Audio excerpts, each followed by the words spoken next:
We're here. What is up, everyone? Welcome to the last episode of NookTalk Live. Oh my God, get your tissues out. Zachariah, how the heck are you, man? 4 months later, man. We got stuck in a time warp. We had a show November 7th, and then, I don't know, I've just been hibernating ever since. No, I'm doing really good. It's so good to see everybody. We had to bring it back. We had to run it back. Animal Crossing may never do anything again, but we had to bring it back for you. There's tea to spill. There's drama to discuss. There's Animal Crossing to talk about, of course. There's the future. And there's you. And Pat, I think I speak for both of us, and just a humongous thank you. 45 episodes strong of just a fantastic community. And no matter what, like this moment and these moments will forever be my favorite on YouTube. Like this community that we have here, the audience that has grown around the game, and you and I's friendship and the fun that we've had.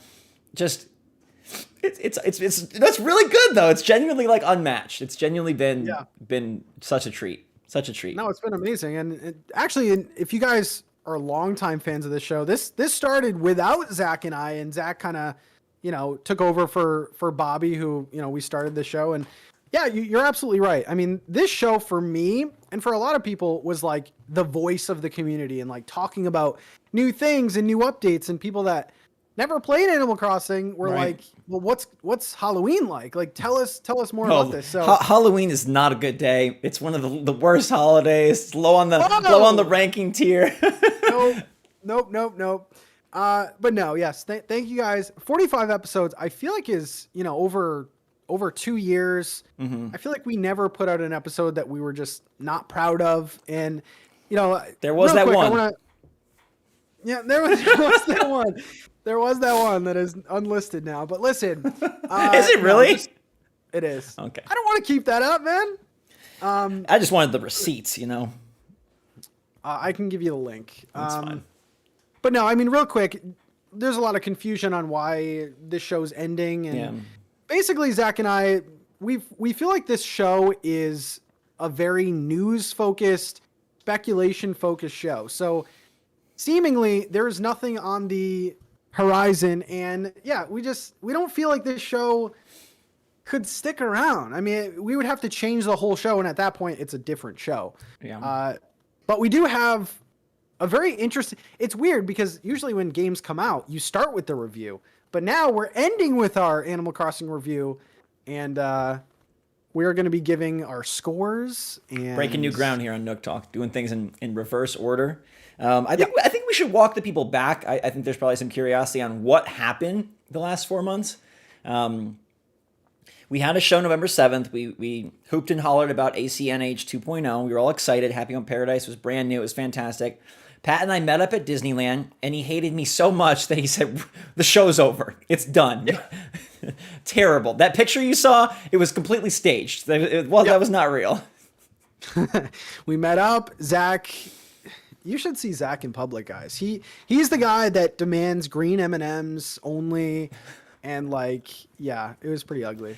It was really fun. It was really nice. We had a really good time. It was a great Disney day.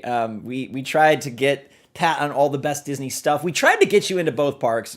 Disney wasn't going to have it. They stymied our attempts, but we still had a lot of fun. Honestly, We totally talked about and planned. We even recorded segments for the next week's episode, and then it just, I don't know, it didn't materialize. But there was nothing, like no bad blood or anything that would have caused it outside of really Nintendo's fault, I guess, is how you put it. Well, plus you and I both were moving. Yes. We literally moved at the same time, and then to the same house. Pat! Same house. Zach, quiet down. No, but we moved at the same time, and I feel like Zach and I had very opposite deliveries of our coverage of 2.0. Zach was very you could literally go on Zach's channel and find out everything and how to do it and whatever. But then you could go to my channel and experience everything. So it was two very different ways. Right. And I think they both worked out pretty well. But the game just super busy, and now we're in a lull period again. So forever. Do you want to talk about that first? I know that it was going to happen. We talked about it even on the last episode. We always reference it, and we knew it was going to be a thing. But I think after how fun 2.0 was and how big it was, it feels like even more of a thud that it's like, oh, it's just done. Yeah. Yeah, I mean, I kind of expected this. Like 2.0 came out and gave us everything, literally everything we wanted. The more you play 2.0, I feel like the more cracks start showing, and there's always more that they could have done. Right. Like we'll probably go into this in detail, but like Cap'n, Brewster, we had high hopes for them, and they came into the game and they weren't really like what they were in New Leaf, or they didn't really have like Cap'n. Who here goes on daily Cap'n trips? There's probably going to be hundreds, but like Cap'n isn't really needed. I feel like you got the bushes on his island, you got the vines, you got certain things, but you can get gyroid fragments on your own island. There's not really a need to visit Cap'n, and like Brewster doesn't have jobs. Do you think that like were we blinded by the light? Do you think that like the fact that they spread so much, but it was like thin? Happy Home Paradise, I think, is its own thing because I think there's plenty of depth there. But for the base game, do you think that they like we did it all, but then in reality it was like knee deep? Do you think that we kind of overlooked that at the start? I think so. I mean, I don't know how people feel about this. I probably should have done a poll. I have a poll going right now, but it's not about that. Yeah, do you guys like the way that they did it, where they had monthly updates, and then I feel like the pacing was a little bit off. I like how they dropped 2.0 all at once. I feel like that was smart, especially so late in the game. But right. Man, if we're going off of ratings, I don't want to spoil my final rating with the updates and Happy Home. But man, day one, Animal Crossing comes out. I feel like this game is a C. I feel like it's a 70. There was no holidays. There's no, Brewster. There's no Leaf even. There's no Red. So the game, the release of the game, I think was poor for an Animal Crossing game. Yeah. But with the updates, that changes. I like this. I feel like I'm in the minority here, but I like the updates. Mm-hmm. I don't know about you. Like, what if the game came out 100%? Yeah, I mean, I love the updates. I guess the great thing about the updates for me was that it brought in like a central feature, and then it had some sort of sprinklings of extra things. So it was like, oh, Leaf is here, and that whole crops and whatnot, and then oh, Pascal is here, and oh, Luna's here, and it seemed like that's what they were doing just tenfold with 2.0, but 2.0 was more just like, I guess, expanding on the content that's already there. Cap'n and Brewster were supposed to, you mentioned them, supposed to be kind of like the new central things, but they don't really have as much depth or variety as some of those other main characters that kind of did power us through months and months of gameplay. I still think it's silly, and I you guys can tell me if you agree. This game is still popular. This game is still very profitable. They could make it even more popular and more profitable. Why does it have to be done? Like, there is no good reason. There's no like stipulation. Like, well, we hear people say like, oh, the team's working on Splatoon. Yeah, they're also still working on a million other games. They could easily put together a small, squad to stay on this. And Mario Kart 8 Deluxe is getting a year and a half worth of tracks 8 years later. So there's no good reason why they stopped this. They could even charge for it. It's really one of the big conundrums of like, why stop? I will forever be confused. Yeah, because the game still has momentum. I feel, a lot of people are getting it for the first time even for Christmas and things. So the momentum, I don't think ever stops. The big tell for me, and one of the biggest reasons why I wanted to end this show really, is because Festival, okay? Festival, we all had hope. I feel like there was a lot of speculation. And Festival will forever be the only holiday that didn't get a year 2 update. Yeah. Poor Pave, man.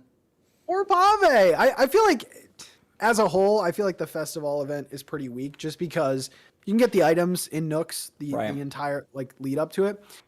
But yeah, that was the big tell for me. That was, I mean, I know Nintendo said last major free update or something. Yeah. Those will forever be the words that we look at. But yeah, Festival was the big tell. It was like, if they're not going to give that a year 2 update, I don't have the new thing is, will they have a new anniversary item? And I just don't think that's the case. I think it's not even a cake with a 2. I don't think so. I mean, why would they do that and not Festival? Like, Yeah. unless they add something in for the anniversary. I mean, a cake, a random new cake after nothing from Festival. No, you know what the big tell was? The Animal Crossing Twitter account. Dude, they are useless. Animal Crossing Twitter is useless. I have a bone to pick with them. We haven't had a chance to talk about this, but there was one time when they were talking about Groundhog Day and they said new items. And Isabel doesn't understand what plurality means because there's only one item for Groundhog Day. That was the most excited I've been about Animal Crossing in months, and it was just a lie. We talked a lot about, Pat, like, they're gonna do Zelda villagers. They just have to. They have them in New Leaf. It's just inevitable. You still think that, or do you think it's just we're signed, sealed, and delivered? We're done. I feel like Zelda's not going to happen. I still have hope for Splatoon, though. I don't know what it is, but I don't know. You look at Animal Crossing, and from their perspective, not ours, but that Animal Crossing could be a good marketing tool. I mean, I don't know how many people in the chat, like, Animal Crossing New Horizons was maybe one of your first games on the Switch, or maybe your first game. You put in some Splatoon things, and then people start thinking, like, wait, what is this game?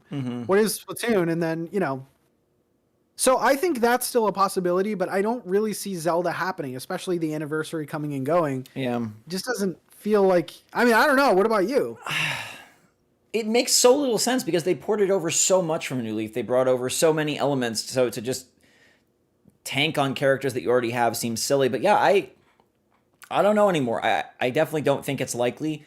Speaking of Mario Kart, they are taking courses from Mario Kart Tour, the mobile game, and doing a little bit of like smoothing, and then boom, it's in Mario Kart 8 Deluxe. Why they don't adopt the same strategy with Pocket Camp, I do not understand. I can't comprehend how you can't just take those exact item sets and put them in New Horizons and have basically infinite content, but apparently they think differently. If there ever... And sorry for saying this, Pat. If there ever is a NookTalk 46, it'll be us interviewing someone from Nintendo about what the heck went on, man. Why don't you want money? Why don't you like love? What's wrong with you? Yeah, I think the big thing is they don't have a way to sort of monetize it. Like with Mario Kart, you're essentially adding in a new DLC. So how would they add in a Pocket Camp item? Would it be through the Nook app, like the other Pocket Camp stuff? Like, I feel like something would have to be in it for them, and I just don't know how they implement it. Why they did not think of having an in-game store for a game like this is just silly, but yeah. We'll talk about that, Zach, because I got roasted on Twitter, man.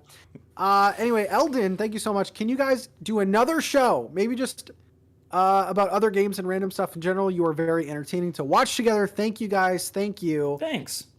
Listen, nothing is planned yet. I'll be completely honest, but I feel like the biggest thing when you're a content creator is just Zach and I have all these episodes under our belt. We know we work well together, so it's not like we're ever gonna. This is it, Zach. This is it, man. Delete from the phone. Cancel you out. Erase your face from my memory. I have Zach's number. Have you seen the show Severed yet? I have not. Oh man, this is my show of the year. You got to watch this. It's on Apple TV. It's fantastic. If anyone else has Apple TV or you can get a free week, it's so good. But anyways, in Severed, the concept is they sever your mind so your work self doesn't remember your out of work self, and your out of work self doesn't remember your work self. So I was just gonna make a joke that we're gonna sever so we don't remember this time. The part of us that hung out and did NookTalk is gone. It is gone. I want to get to this. I have a poll going right now, but I made a tweet, okay? And I feel like it was received sort of well, but I was surprised to see this tweet, not because I disagree, but just because typically people don't like say that. It's just like another thing people say. And I'm not saying it was wrong because like I think it's smart, but I was like, oh, Pat's feeling his oats today. I was. I had to mute it because it was getting out of hand. Okay, I said, unpopular opinion. I should have elaborated on this. Unpopular opinion, but I hope Nintendo monetizes the crap out of the next Animal Crossing game. Yeah. Item sets, costumes, villagers, the works. As long as the base game isn't affected, then I'm all for it. This is a design game now, and letting the game die early sucks. Yeah. So I should have elaborated. Listen, I don't want this game to become Pocket Camp. I don't want every little thing to be monetized and bought, but I feel like it's a different game now, Zach. So maybe we can implement something sort of like seasons or item sets or something. Yeah, What do you think? online games is the way that games go. I mean, every major game outside of a lot of Nintendo stuff has a plan to prolong for 2, 3, 4, 5 years. I mean, games that most of you probably aren't interested in, like Destiny 2, just had a massive update, and that keeps that game going for years. Obviously, Fortnite just is a train that never stops rolling. Animal Crossing could be that vehicle for Nintendo, and they started off on that path. They just didn't finish. So I absolutely, while I understand the hesitance of like, oh, we don't want to pay a bunch, we don't want this game to cost us $150, I really think Nintendo has to make the next one have longevity beyond the design community. And no slight to the design aspects of this game, they're fantastic, but there's no reason why you can't have both. It's not either or. We could absolutely have this be design centric and still have content. Season passes are very popular and very easy, and I'm sure Nintendo could convince you to spend $10 to $15 a year to partake in something like that. Like it's ripe for it, it's ready for it, and I agree. I hope the next one does have a plan to prolong. Last thing I'll say on that, and I know I'm running a little long here, is like I think Animal Crossing worked better years ago when like the internet wasn't as wild as it is now. Like, oh, it's Halloween, let's go play. I feel like that just isn't as cute anymore. And I'm not saying the items or the characters, but like it's not as novel of an idea of like, I remember getting Animal Crossing on N64. No, GameCube, sorry. GameCube. And being like, wow, like it's matched up with real life. Like it's spring. And that was so cool. And that just, I don't think that's enough anymore. I think there needs to be extra content. I don't think players are excited to do the same thing every year, every month. Like I don't think we're in a new era. It's a different kind of gaming industry right now. No, I agree. And so a lot of that was like, why should they add things every month or every whatever? Zach, you've covered this before. The Pocket Camp little promos, okay, every single month. There's like 40 items on there. And I know it's a monetized thing, but this is a design game. This is an Animal Crossing hybrid now. It is a design game, and that will be the longevity of this. What if you had some free items a month, but then like premium, a paid $199, or even with the Nintendo Switch, like what is it, expansion pass? Right. Maybe have like a design pass or something, where if you have that expansion, you'll get something in your mail every month, and like something like that, because the game doesn't last long post no updates, I feel, or the general interest in people covering it and things like that. So yeah, it's kind of frustrating. I feel like they can easily do it. And I feel like they found their niche. Like you said, the base Animal Crossing isn't enough, but they've introduced terraforming, waterscaping, design.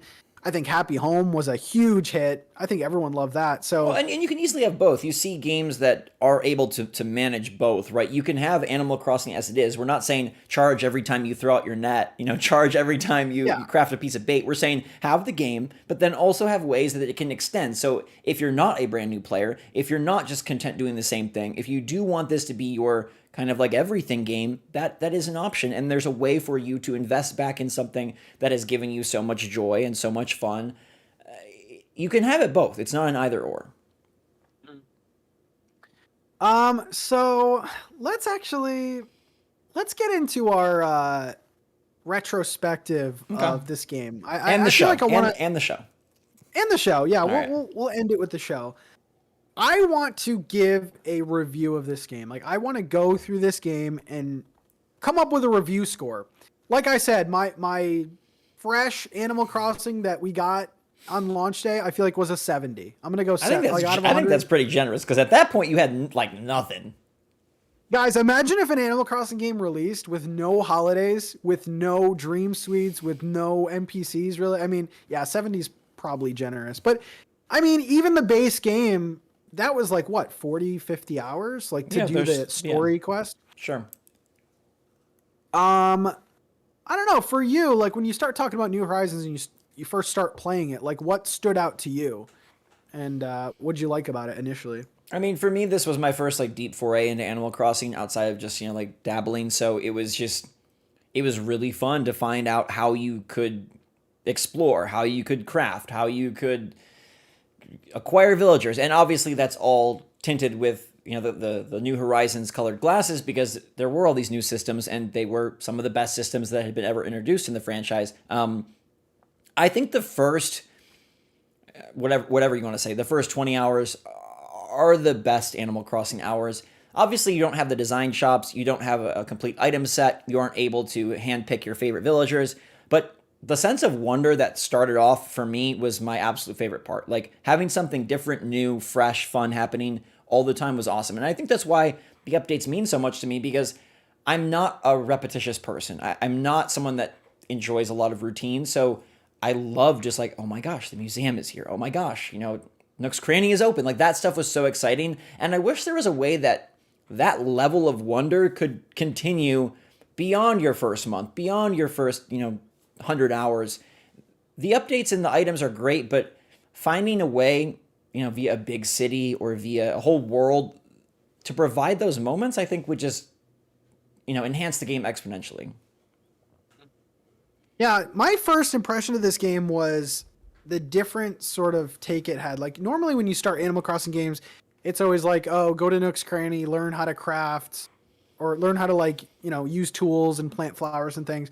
This one was different because you were sort of building up this island, and I really liked the story element of it. And I think looking back, it kind of ended too soon. Like, I feel like once we got KK, there was more that they could have done, I feel. But I mean, listen, the game graphically, I think is pretty impressive for the Switch. The soundtrack, not my favorite of the Animal Crossing games, but there's definitely it's weird. There's like a nostalgia to it now. But I like the story progression. I will say that if anyone else has played other Animal Crossing games, I don't know what you guys think, but the villager writing wasn't as spicy. I feel like they fixed it a little bit, but it was very just like, we're friends. They toned it down. Everything is good. Yeah, it tones it down a little bit. But I think the crafting, we all joke about like the bulk crafting. I think the crafting was genius. Yeah. The terraforming was genius. Waterscaping was genius. I'm really surprised looking back at it that they didn't improve any of those three. Isn't that weird to you? Like, all the quality life stuff we wanted so much never panned out. And we talked about this early on, where it was like, Nintendo sometimes chooses things, and the Pokemon franchise is an example, and the Animal Crossing franchise is an example, where they want it to take you time. The tedium is part of the appeal. And yeah, it's funny that those things that day one people were like, okay, the Dodo Airlines chat, like it's got to speed up. Like it never did. Like, that's just what we had the whole way through. Yep. And I don't know. I feel like I forgot who mentioned this, but it was like a few episodes ago.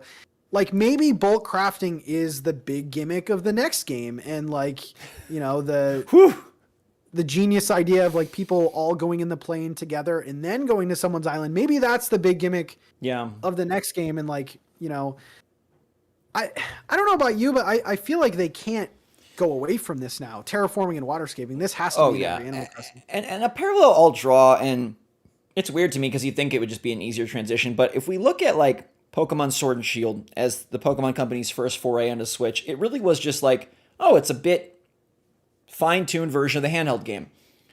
Now we have Pokemon Legends Arceus, and we see Scarlet and Violet are really expansive, and it feels like, okay, now this is the Switch version of Pokemon. I wonder if that'll be the case for Animal Crossing. If the Switch does get extended by a Switch Pro or a Super Switch or whatever people talk about, and we do get another Animal Crossing, I wonder if we'll look back and say like, yeah, New Horizons, that was really New Leaf 2, and whatever comes next is really like, this is it. Like you were saying, like it has a big focus on multiplayer. You can't just travel all over with everybody. Like it really finds, the development team figures out like, oh, this is how you make a home console game. We have so much more power, so much more space. We can actually do a lot more. And I mean, that's the dream, right? But yeah, based on Nintendo's other teams, like I think that's a plausible reality for sure. Mm-hmm.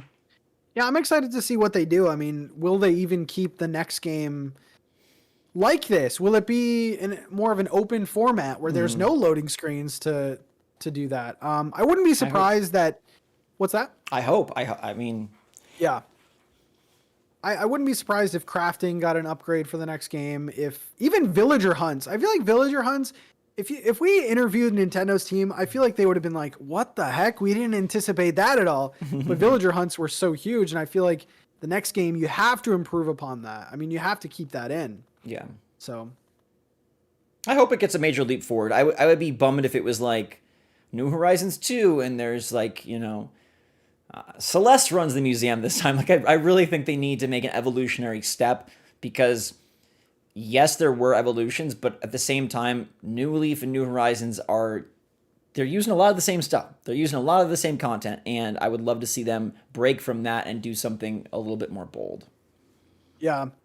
So you had the base game. Everyone was still learning, what to do, and certain people put out design videos, and they were really cool, I'm assuming. But then the updates started happening. I feel like from this point on, for at least the first year, it was super exciting every single month because it was monthly. And there were trailers and everything like that. Looking back on it, I mean, Nintendo does this with especially the Mario sports games where every month you get a new character, maybe a new mode or something.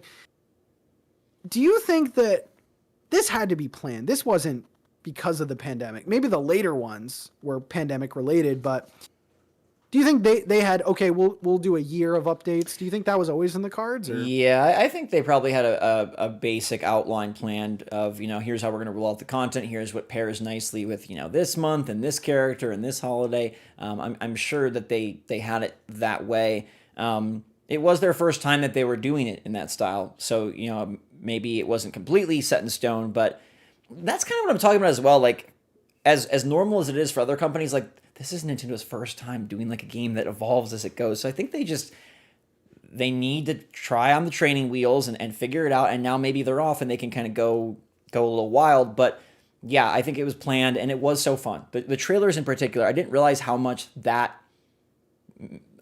that was like the fun. Like obviously playing the update was great, but the trailer itself, like getting that moment, it was like a, micro direct every month or so. And like that was to see what was new, see what was going to be there. Those moments of joy were some of the best. Yeah. Even like I think the first Festival trailer was like less than a minute, but it was still so exciting seeing 52 seconds. But like, adding in Leaf, I remember Leaf was a huge addition, and Red and Pascal, and like some people here may have been like, wait, they added that in? Like, yeah, they added that in. They added in Dream Suites and things like that. And I think Dream Suites probably was one of my favorite updates. I feel like Suites. Those summer updates were great. Oh, they were great. And, they added in diving, and like, it was just so exciting seeing the game evolve more and more. Out of the updates, which one was, besides 2.0, which one was your favorite? I think that's the easy one. Honestly, I really love the Earth Day update, the Leaf and Red update, because at that point it was still kind of continuing that more story-based element that you were talking about. Like Red would show up and, Plaza NPCs and new NPCs were still very fresh. And so it was like, oh my gosh, like this guy pulls up, there's a secret beach. How do you get him? Leaf is here. Like just, it felt so exotic. Like, oh my God, your game's changing. These characters are arriving on your island. And I think, like I mentioned, just those moments of like, where could this go? How far is it going to get? Like was very cool. Plus at that time, if you recall, we were starting to see like the first data mines and we were like, oh wow, they actually have a lot planned for this game. It's not just what it is. Like there's going to be some big stuff. People were already talking about dream suites and museum upgrades. And I don't know. For as much as the game is great, the conversation around the game for me may have been even better. Like I just love that aspect of it. Obviously popular games get conversation. Like Elden Ring right now is all over and people are talking all about it. But there was something just so inherently pure about the Animal Crossing conversation. It's got to be the first major update. It was like fireworks are coming and like so like wholesome stuff. Mm-hmm. I remember Leaf being huge because that introduced hedges and bushes. So like everyone's island was changing, and the one that I really, really liked was diving because listen, you're on this island and you're just looking at this water, okay? And then diving comes and you can actually go in there and like dive for fish, and that opened up a whole nother page in your Critterpedia. So for me, diving was like one of the most memorable. And then we get into holidays. Daddy Jack came with a vengeance, Zach. Daddy Jack, Halloween, everyone. What is your favorite holiday in this game? Because if it's not Halloween, well, I could see other holidays, but I think Halloween did it right. We got pumpkins. It felt like another sort of design, evolution. So, You know my yeah, favorite holiday. And you know it's the black sheep of the holidays. your favorite is Bunny Day. It is. You are crazy. It modifies the game. It's the only one that really goes to town. And I have to wonder if the negative reception of that maybe scaled back some of their future plans. I don't know for sure, but this was a conversion of the game. They had eggs in the water, eggs in the sky. They were doing all sorts of stuff, and people freaked out. And I wonder if we freaked out a little too fast, and Papa Nintendo was like, oh, we were going to have you find pumpkins in the trees, and now we're not going to do that. We were going to have you, because it's the only, it's so odd that it's the only holiday that really does make a gameplay difference. Yeah, I mean, they needed to scale it down. I mean, the game was unplayable. It literally was unplayable. And I think it was so unplayable because we were all starting out. So it's like, man, I need 30 iron, but I have 30 eggs. So it was really bad. It was just because it was like a timing thing. Bunny Day, if it was like in December, we would have been totally cool. Yeah. So yeah, I mean, I feel like Toy Day was a little underwhelming, if I'm going to be honest. There wasn't a whole lot to it. And one of the things that I remember from the past games is that you would have to find out everyone's favorite or what they wanted or something. So they kind of scaled that back. But that's an interesting point. I mean, I don't know how much it would have affected that whole Bunny Day thing. One thing we talked about time and time again was man, the actual holiday event, the thing you do is so reduced and so short-lived that they seem to kind of just shoot in different directions. Bunny Day is overboard. Toy Day maybe is underboard. They do creative things like the May Day Museum, which is awesome. Then they never really touch on that again. And I don't know. I just wish some of those holidays, Turkey Day and Toy Day, would have seen expansions of their thing instead of reductions from New Leaf. That's where we can, start saying, okay, maybe this is where the pandemic maybe did play a role because they didn't have as much time or as much, manpower to get a more complicated thing complete. Yeah. Yeah, I mean, I liked Turkey Day. Museum Day was horrendous. That has to go. Museum Day. The fireworks were pretty cool. I just hope they expand more on their ideas. And yeah, it's kind of weird if we think about it. There was never another groundbreaking design thing similar to on the scale of terraforming or waterscaping. Right. And they never really brought that over. There was never any new paths. That's crazy to me too. Yeah. But yeah, I mean, and now we're going further. And then I actually want to talk about this. We brushed on it a little bit, but let's take this for example. If 2.0 was spread out, what do you think the landscape of this game would be right now? I mean, we'd still be awaiting updates, so that would be fun. Would we still? I mean, I think so. Started, summer probably would have been capping. Oh, you're saying if there was no drought? Okay, yeah. If there was no drought, I mean, Brewster probably would have been fall. Right. Happy Home could have even been right now. Yeah. Imagine Happy Home right now. So it was good that they added it all in, and there's been arguments oh, they just wanted to get this game over with. There's no way that happened. But it's interesting to think if they spread all that out, maybe, Cap'n would have introduced the vines and the glowing furniture and stuff. And then, the ceiling things and villagers coming over to play with you and things like that. I kind of wish they spread that out. It's tough. It's a tough call though, because releasing it all such a big impact and everyone went crazy. And I feel like a lot of people, that was maybe the selling point on the DLC. Maybe they feel like they needed a selling point. Well, and I think in hindsight, one of the fun things about the updates was you kind of obsessed over whatever the new feature was. Even if it wasn't your favorite feature, you obsessed over it because that's what you had. That was the new hotness. So when they drop everything at once, you can kind of pick and choose, which is fun, but then maybe you're leaving out some things that would have got more playtime. So like you said, if Vines and Cap'n drop, maybe we would have spent more time with Cap'n, we would have spent more time with those elements, and then Brewster later and, Harv's Island later, they could have, I guess, increased our time and added longevity. But I think there was clearly an audience hey, better release something. It's been a long time. And then also they did want to get Happy Home out for the expansion pack and probably for the holidays. They wanted to get Animal Crossing refreshed for the holidays, sell a bunch of copies, and you know they did. They've sold a ton of copies of this game. I think, you know, hindsight's always 2020, but both ways have their perks and both ways have their problems.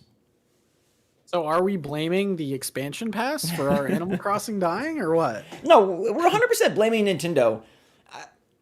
Again, look, there's no obligation. They made a great game. It's well worth the $60.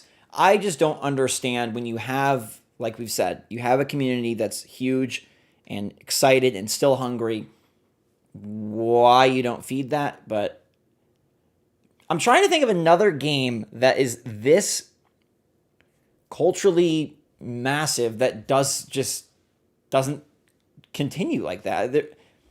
Because we're talking about stuff at the level of, you know, World of Warcraft, or we're talking about stuff at the level of you know, Mario Kart 8 Deluxe. And I mean, I don't want to give anybody false hope, but Mario Kart 8 Deluxe did get DLC 8 years later. So, I mean, if you don't hear a new Animal Crossing, you know, 2023, 2024, 2025, maybe, you never know. Sky's apparently the limit. We'll talk about that. I think if I had to, I don't know, 2.0 like revived and killed the game all in one swoop. Like, man, I don't think there's any, like, the drought, guys, the drought that we had in 2021 for this game, like what, from March to November? I mean, they had a few things, but yeah, it was pretty big. Yeah, they had the blog posts and stuff. They had like the firework with boba and stuff. So I think like summer to November was pretty dead. Man, if things were different and they spaced those things out, I feel like we're still going. The community is still going, and I don't necessarily think they needed a 2.0 to sell Happy Home. I feel like Happy Home, man, if we're that's like A+ to me. I feel like that was such a good addition. But yeah, it's interesting. Yeah, we probably would have been getting like Happy Home like right now. Yeah. So weird stuff. So okay, so a lot of people are, you know, I've been seeing in the chat like, wait, is this game done? Why are they talking like this game done?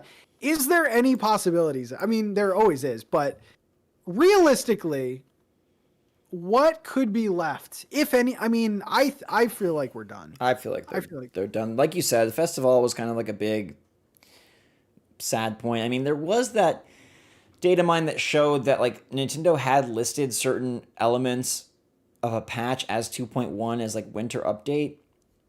That never materialized. Winter is just about over.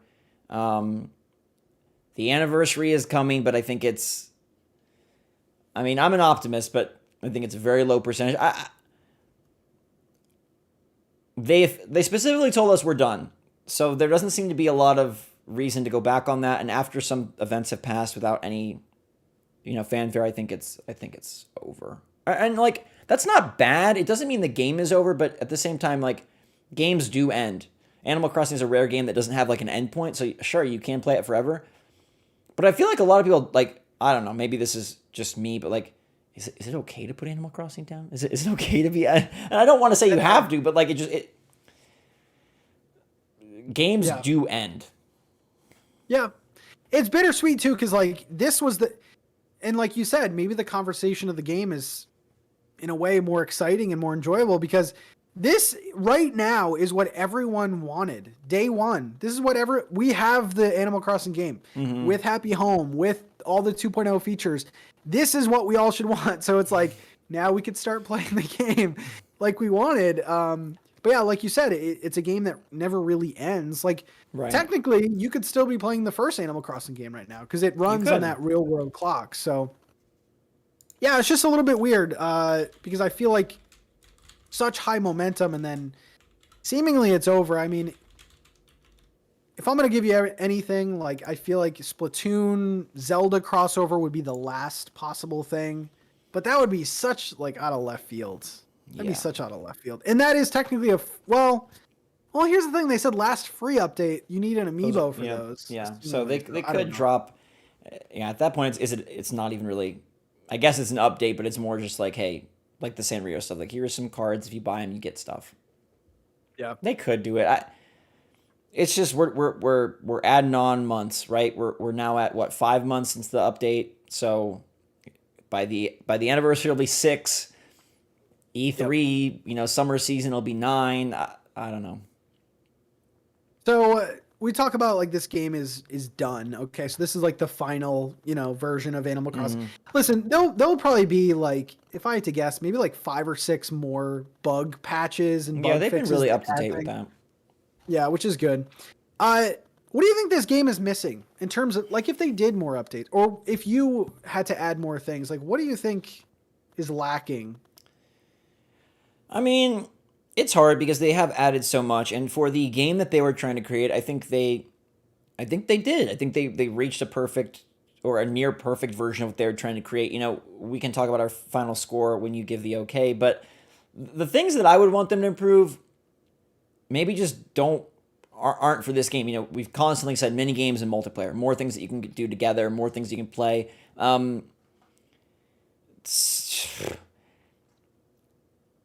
It's hard to go play big popular games on other systems and then come back and say Animal Crossing and see that it really has not evolved a whole lot. Like, yes, terraforming is big, but I'm playing Horizon Forbidden West and we got dinosaurs terraforming the entire world. Like, that's just one enemy. So like, I guess it's just not possible with New Horizons, but I do have hope that an Animal Crossing does decide to really push things in the way that like Breath of the Wild pushed things for Zelda. But I'd say like, if there was something for this game, it's still that multiplayer island you always talked about, Pat. Like, we just don't. There's not much in that area in this game whatsoever. To me, that's a glaring weakness. I agree. I think it's multiplayer. I think this game will end without ever getting a multiplayer update. And it's so weird because I remember early Nintendo Treehouses and the first time that they even talked about this game, the big thing was 8 people are on your island. And even in the first trailer, there was like a whole group of people. And I remember I was like, oh my God, that is going to create the best mini games. And it just never happened. And I feel like that's a big shame. I mean, the multiplayer in this game, I think is an F. I really do. There's nothing to do. There's nothing to do. You can go to like friends' houses and what you do has so many caveats, right? Slow loading. It freezes your game, like disconnects, like overload. It is not up to par for the year we're in and for what other games are accomplishing. Yeah. F sounds really harsh, but I can't argue with it. I mean, like, what realistically can we do? We can go to people's islands. We can walk around. We can't even. There's limits. Yeah. We can't even place items. We can't terraform with people on our island. Like, it's so limited. I feel like maybe F's a little, maybe D is I think where we're at.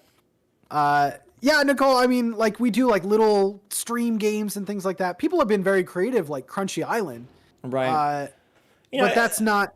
That's like fan made. Right, that's such an interesting point because like so much of the most fun stuff for multiplayer came from not Nintendo but from people having to generate their own. And on one hand, you could say, well, that's great because this game allows for that. And on the other hand, you could say that's poop because we have to make our own fun. Like we paid $60 and we have to generate it ourselves. Yeah. When you look back at all that stuff, crunchy races and mini games, do you think that's, for a while we talked about that as like one of our favorite parts, the standout element. Do you think in 5 years you'll remember New Horizons for all that stuff? Or now that time has passed, do you think that stuff is kind of old and kind of, it's going to be left behind? I think New Horizons will be remembered sort of like Arceus or like maybe even Sword and Shield, honestly. Like you said, it's kind of like the blueprint of like what's to come. Mm-hmm. At least that's my hope anyway. Like I really think fingers very crossed. Yeah, I feel like New Horizons will be remembered as one of the greatest Animal Crossing games because of the ideas that it introduced. But yeah, multiplayer needs to change. It needs to get better.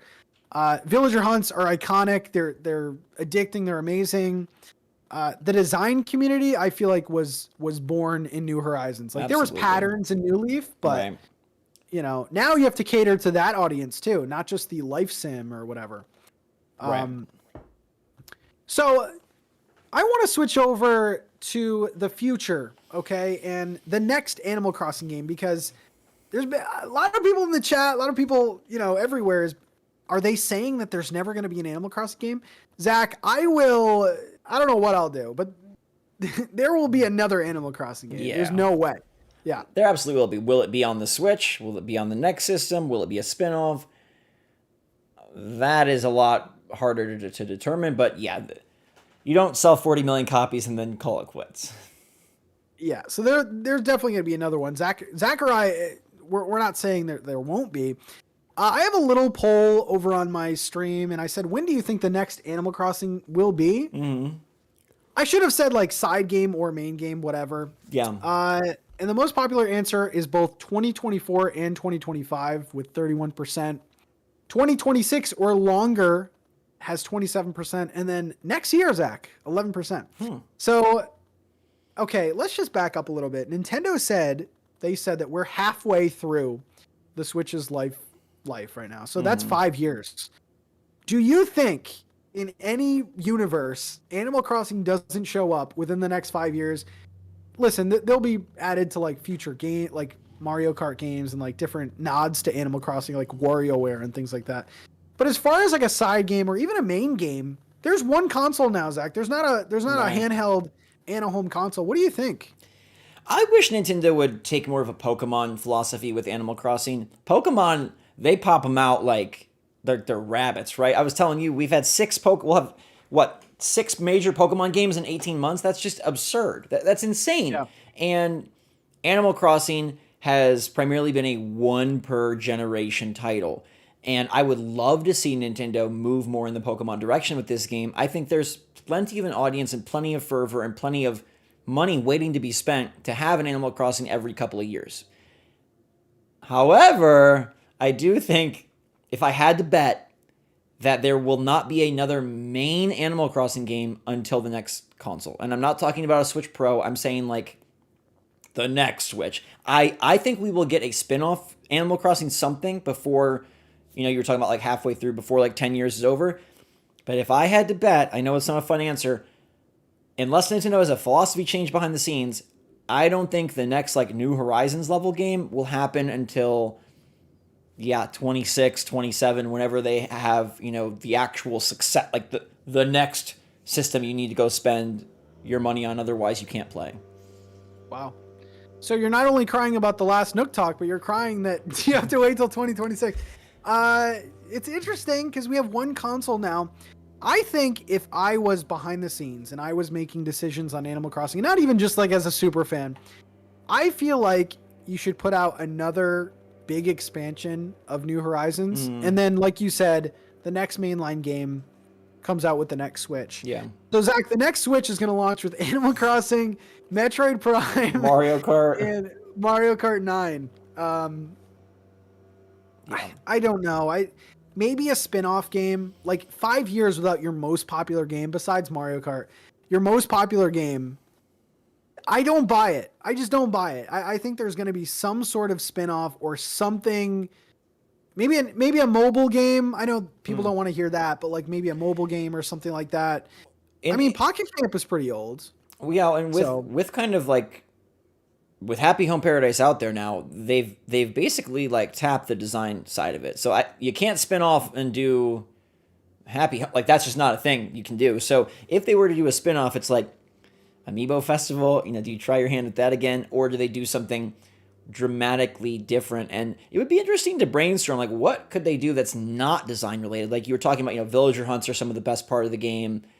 Multiplayer, maybe a multiplayer only or multiplayer focused Animal Crossing game is where they go, because they didn't incorporate that very much into New Horizons. It's not covered by Happy Home Paradise. That is something that I think could be a fun time if you found a way to, I guess it would be Amiibo Festival too, but more of a minigame island, a bunch of cool mini games, a bunch of prizes to win, have some connectivity with Animal Crossing New Horizons even.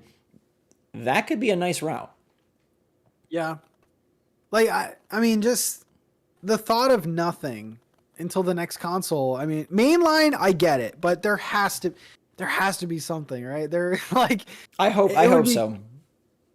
I think it would be crazy not to. And listen, I don't want Animal Crossing to become Pokemon. I don't want it to become like Call of Duty, where we're getting one every single year. Wait. You don't. You really don't. If they said, hey, we can put out a new Animal Crossing every year, every 2 years, like Pokemon.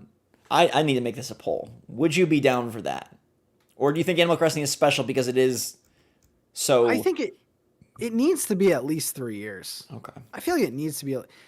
Guys, imagine a Animal Crossing game that releases yearly or 2 years. It would just feel too samey. There, like, the beauty I think of Animal Crossing is looking from Wild Worlds, which I don't like at all, to City Folk, to New Leaf, to New Horizons, and seeing like giant leaps. We're seeing giant leaps. Like, play New Leaf and play New Horizons. Even like the inventory, like the terraforming, it makes it so that it's a new game. Yearly, I feel like you can't do that. I feel like you're overlapping. So, I mean, Zach, I would love it as a content creator. We would just have dive head first. NookTalk is back, baby. Yeah. I think 3 years, man. I think like, but listen, do you count it from 2020 or do you count it from Happy Home? Like, when does the counter start, Zach? Yeah, I don't know. I think the only way it would work for me is like, okay, I mean, you know how Pokemon is like a different region and a different theme every time? If they were able to do that. So now it's like Animal Crossing on the moon, Animal Crossing in, you know, the desert. And I know we have different climates and environments within Animal Crossing New Horizons, but if they were able to sort of like fully theme this out in the way that like Pokemon Scarlet and Violet have a new generation of Pokemon, you have a new generation of villagers, same game, different items, different NPCs.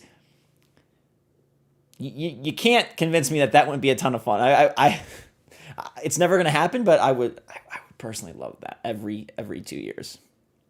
And I mean, honestly, if there was a franchise that Nintendo has, I feel like that would be the one. Mm-hmm. I mean, you look at Pokemon now, and it's crazy to say because I remember when Pokemon first came out, but we're crossing 1,000 total Pokemon. Mm-hmm. Imagine, you know, even if they released another Animal Crossing with 40 new villagers, like right. That would be, you know, a game changer. So I could see it being more frequent, but I don't know. 3 years, I feel like is minimum, bare minimum. I'm seeing a lot of people say like they want to have it, you know, be special and have it wait and continue to play it. I don't know. I just think that Animal Crossing's reliance on the calendar is going to become less and less of a feature as time goes on. I don't think it's as exciting as it was when before you're like, oh my God, in my game it's snowing and outside it's snowing. Maybe I'm wrong, but I feel like that element that previously was Animal Crossing's calling card, like, if the next Animal Crossing is the same game and we're just excited for Bunny Day again and we're excited for Festival again, I mean, maybe that's the route they go, but I would personally be a little bummed and burned out. Like, I don't want to wait 5 years just to do it. I mean, that's a good question for you, Pat.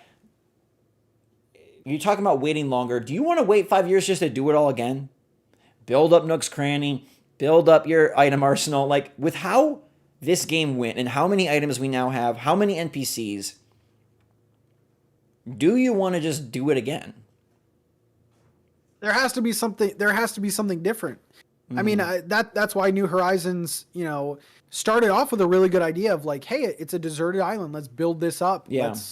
Let's attract villagers here. Like, that was all new, and I thought that was going to expand more.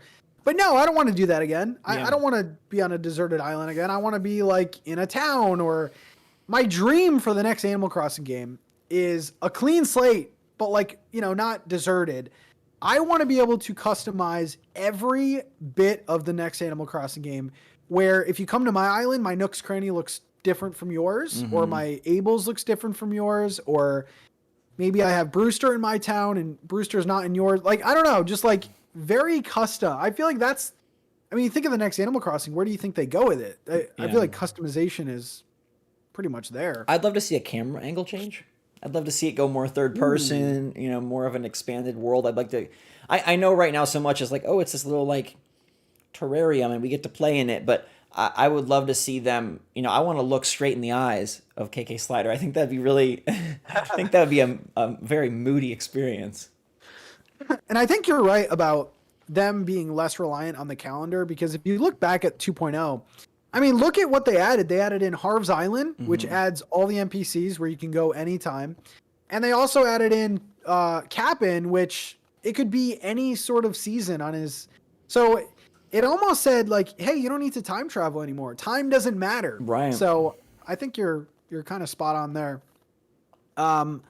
Besides the funky camera angles and things like that, what are you expecting or what are you hoping for the next game? Expecting or hoping, very different. Little of both. I think there is a 50-50 shot they like do the exact same thing. And I don't mean like on an island. I just mean like, well, here we go. You got to collect the resources and they'll have some new feature, but I really hope that it is a substantial difference. We've both now talked about like, oh, you know, for as great as New Horizons is, my biggest wish is that we look back at New Horizons and say that wasn't the pinnacle of the franchise. It was a great moment in time. It really did a lot for society and where it was at with the pandemic. But yeah, it was just a stepping stone to Animal Crossing's true evolution. Nintendo loves these franchises that do it time and time again, but they did do 2.0 against all odds. So I would just love to see them say, hey, this one functions differently. It's, you know, you take on a different role. You've always kind of been the mayor of the town. Maybe it's more quest focused. Maybe you're going from town to town and you're solving more. Hey, KK needs you to build him. You know, it's incorporating like Happy Home with Animal Crossing. KK needs you to build up a huge concert hall, and then you have to go to somebody else's area to do this, and it's more structured while still having the customization that you talked about. I don't know. I think the scope of the game needs to expand. I know they try to take it there with visiting other people's islands, but I don't know. Yeah. I know it's different, but you look at what some of these other games are doing from other companies, and it's like, man, games are getting huge. Animal Crossing is perfect for expanding. It's perfect for getting bigger. Yeah, I mean, it did feel. I feel like this game did feel very empty, even with Harv's Island, you know, expanding and all the NPCs coming in. It did feel really empty. And I feel like if I could change one thing about the 2.0 update, I definitely would have made Harv's Island like more quest focused, where it could be like a full town, and maybe you could like start terraforming and explore the island and stuff. Madison just said virtual reality. I would puke everywhere. Imagine seeing truffles in VR. Absolutely not. But yeah, it just felt empty. I want a town back. I mean, New Leaf had it. City Folk had it. I want a town back. But yeah, next game, I want to do weird stuff. I want to turn buildings to the sides. Like, I want to do just weird things. Well, and Happy Home, you know, I'm not saying that everything they did is a window into the future, but Happy Home's archipelago is interesting because it's a bunch of different environments tied together. And what if that's the route they go? What if they do have a bigger landmass or a bigger area, and you can kind of like, oh, there's a really rocky mountain that you can go terraform over here, or there's a water area over here, and you can kind of tailor make different parts of the map to fit the different areas. I just think I don't want to be sitting here in 2026, Pat. We're going to be like 60 years old, and we're sitting here saying like, well, you know, we've got 3 major buildings. It's Nook's Cranny, it's the Roost inside the museum, and it's Able Sisters. Like, it's got to be bigger than that. I can't wait for... You know what? I'm so excited about the next Animal Crossing game because it's going to launch with like nothing, and everyone's going to freak out. But they're going to do the update thing again, but that's going to be so funny. Lily said, what if Nintendo did an underwater city style for Animal Crossing? I know it's 99.9%. It will never happen, but I think it will be interesting. I don't know about a city, but they could definitely expand diving. Yeah. I mean, I thought this game actually would, when you dive, it would go underwater. Like you would see underwater and stuff. I think that's a good sort of thing there. Kara said, I would love to be able to swap to play as an NPC, like play as Celeste and run the observatory and make money. That'd be cool. That would be cool. I think how like life sim they go, how design they go, what is the focus for the next game will be really interesting to see. Yeah, I mean, I look at Happy Home and like you were able to customize the outside of like the hospital, and you're able to essentially build shops and things. That would be an amazing gimmick for the next game, because I feel like you do need a gimmick for the next game. I mean, every single game basically had that. You know, City Folk with the city And well, the first game didn't need one, but New Leaf even had a gimmick with like Harv's like campground and stuff like that. So yeah, it's going to be interesting. I think customization is going to be the way to go. And crafting, I think crafting has to stay. I would love to see like a new way to get things like mining or something, Yeah, like mining getting, would be great. you know, like different ores and things and like smelting them, like the whole thing, man. I want like in-depth, because right now I'm actually playing like Story of Seasons, and you got to do everything. You got to like, you know, milk the cows. Well, we're not milking villagers, but you got to like shear the sheep, and you know, it's much more involved than what we have now. But yeah, one more thing I think that they'll capitalize on is look how many brands and how many crossovers happened outside of Nintendo, right? Like, you know, oh, Gucci made an island, and oh, the Detroit Lions did this. I think Nintendo will recognize that and own a lot more of the partnerships. I'm not saying they're going to work with Gucci, but I think we'll see a much bigger focus on their own properties and maybe even external properties. Right now, Nintendo is really branching out on the business side of things, right? They're launching a Mario movie this year. Chris Pratt is the voice of Mario. They've got a theme park. I think we'll see the brand collaboration side be in-house, and I hope that is a one exciting part that they can use to increase longevity. It's like, oh, you know, the Kraft macaroni and cheese dinosaur is coming to your island to bring you all sorts of orange items. I think they will not let that, like, it's a business opportunity, and I don't think they'll just let these other companies reap the rewards. I think they'll want to do some of that themselves. yeah, like I mean, I wanted more things like Sanrio, and you know, we had like 7-Eleven and New Leaf. Like this could be the game to do that. They had Mercedes and Mario Kart. Yeah, there's a lot of stuff that. Yeah, Amber says I want Chris Pratt as a villager. There you go. Now that is that. I wonder if villagers also will become more dynamic. We've seen how Mii's have evolved in Nintendo Switch Sports, and I wonder if. I know the villager look is beloved, and I know it's been the look forever, but I wonder if they will sort of step that game up as well. You know, we're seeing like the Pokemon trainers, they have like normal human eyes this time instead of like the big giant eyes, and maybe they will go a little more realistic with the villagers.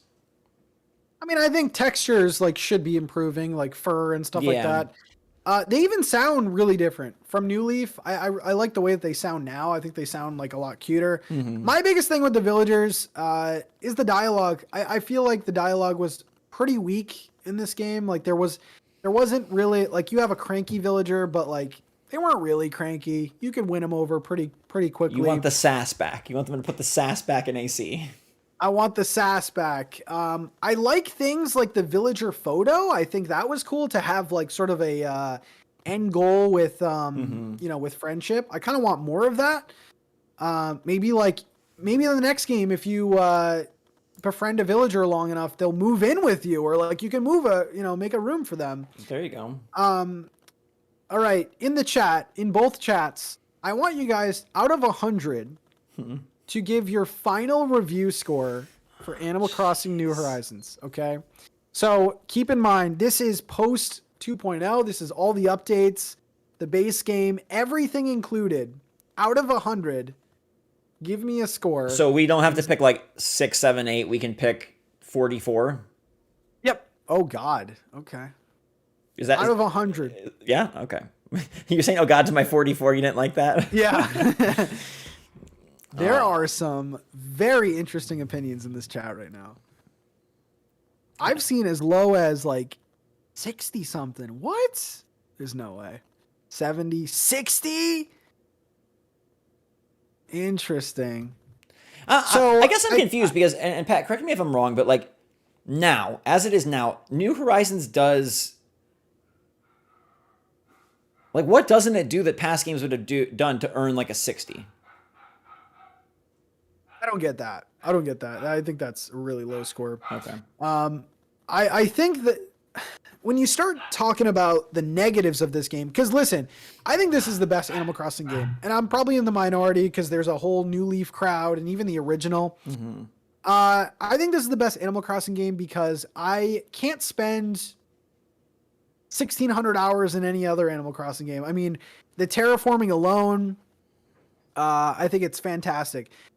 Where you start to kind of get into the negatives is just the clunkiness of the game. Yeah. Crafting is really, really far behind. I'm hoping that improves. The whole villager hunt thing, I don't know if that was intended. Like, I don't know what was intended there for us to just see the first villager and take that villager. Like, I don't know what the intention was there. Multiplayer is lacking. Yeah. Some of the functions of the NPCs are stripped back from past games, and I feel like when you talk about NPCs, it's fair to compare. I feel like that's the only part that I will compare.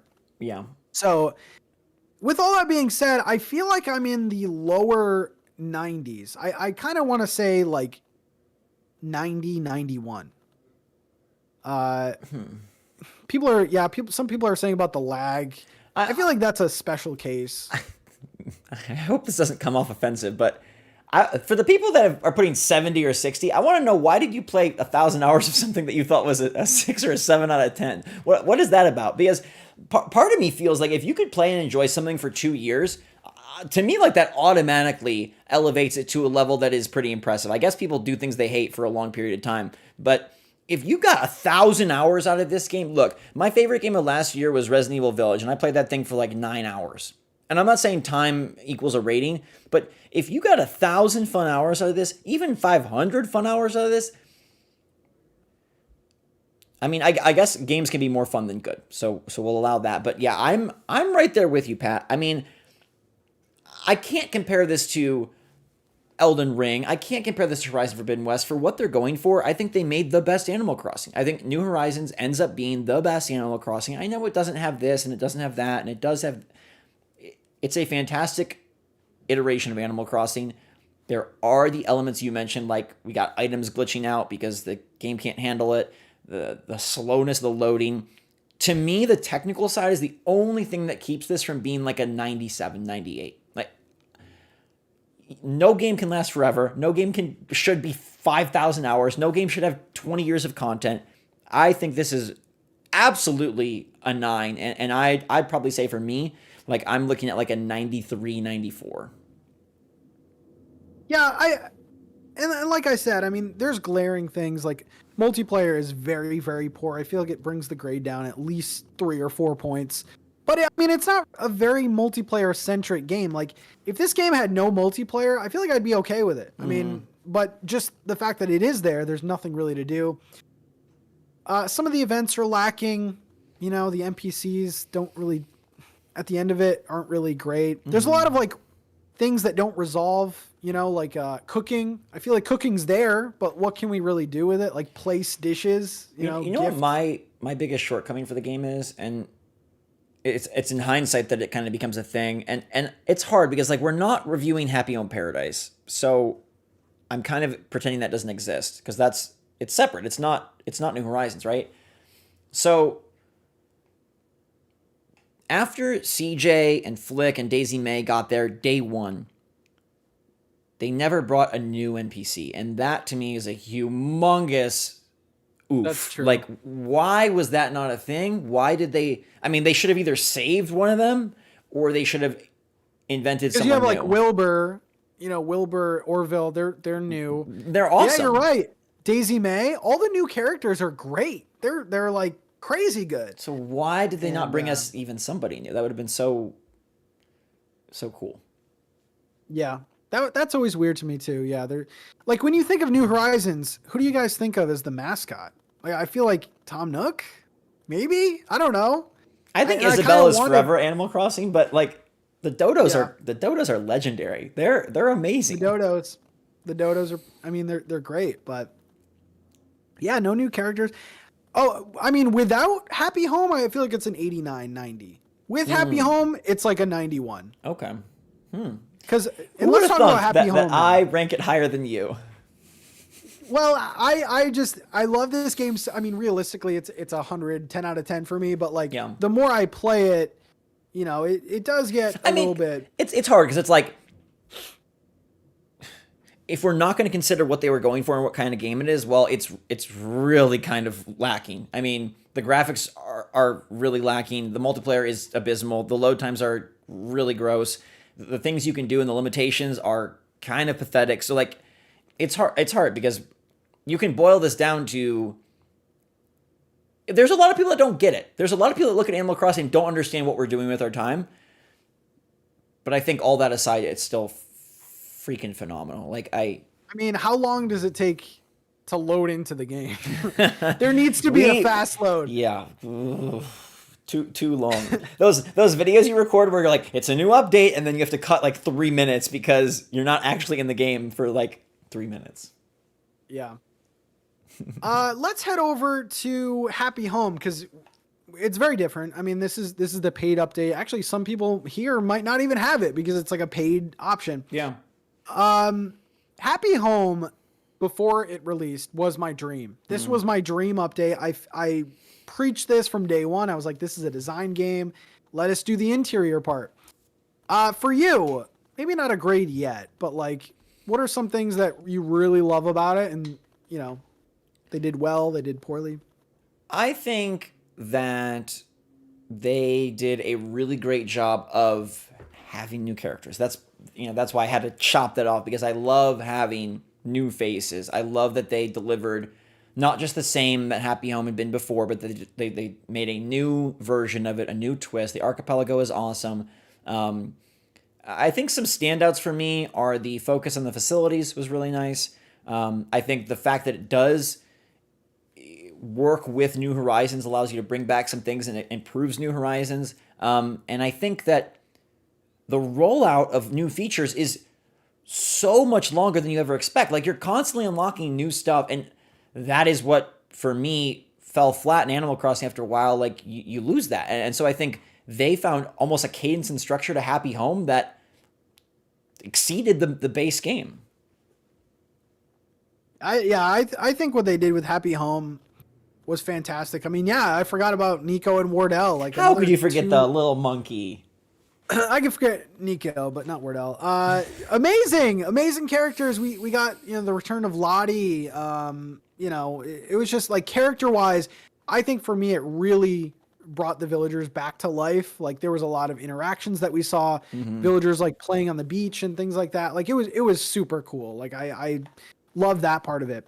I will say Happy Home for me misses the mark in one way. I feel like the full catalog and full items that we were able to use, I think it was like House 26 or House 27 that we fully got our full catalog. And that, for me, that was a little bit discouraging, because I knew that I had items. I knew that I had DIY that I could use, but I couldn't use it because that was their way of doing progression. So as fun as it was also frustrating a little bit just because of the pacing.